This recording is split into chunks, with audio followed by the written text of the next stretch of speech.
কে দিয়ে মিথ্যে কথা বলা ছাড়া আর কোনো কিছু কাজ জানে না। শুধু ভারতীয় চ্যানেলগুলো, ভারতীয় মিডিয়াগুলো বাংলাদেশের নিয়ে যে প্রপাগান্ডা চালাচ্ছে, বাংলাদেশের বিরুদ্ধে যে অপপ্রচার চালাচ্ছে, বাংলাদেশের বিরুদ্ধে যে উঠে পড়ে লেগেছে, তার একমাত্র কারণ হলো তাদের দেশের ভিডিও তারা যখন আপলোড করে তখন সেই ভিডিওগুলোতে ভিউজ হয় না, সেই ভিডিওগুলো মানুষে দেখে না, তখন ভিডিওগুলো থেকে কোনো ইনকাম আসে না। সেই কারণে বাংলাদেশের বিরুদ্ধে অপপ্রচার আর বাংলাদেশের বিরুদ্ধে যত অসাংগতিক কথাবার্তা তাদের ভিডিওগুলোতে তুলে ধরে।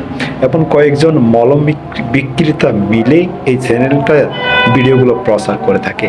আপনারা সবাই এই ভিডিওগুলো, রিপাবলিকান যে চ্যানেলটা, ইউটিউব যে চ্যানেলটা, এর ভিডিওগুলো যে আছে, আপনারা সবাই এই ভিডিওগুলোর কমেন্ট বক্সে গিয়ে দেখবেন এবং এই ভিডিওগুলো দেখবেন।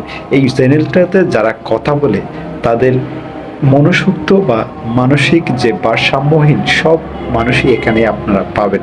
এখানে যারা কথা বলে তাদের জ্ঞানহীন এবং তাদের কোনো তাণ্ডব জ্ঞান নেই বললেই চলে। কারণ দেখুন, তাদের নিজেদের দেশের অভ্যন্তরীণে যে ঘটনাগুলো সংঘটিত হয় সেই ঘটনাগুলো নিজেরাই সামাল দিতে পারে না, আবার অন্য দেশের বিষয় নিয়ে তারা অন্য দেশের অভ্যন্তরীণ বিষয় নিয়ে নাক গলাতে আসে।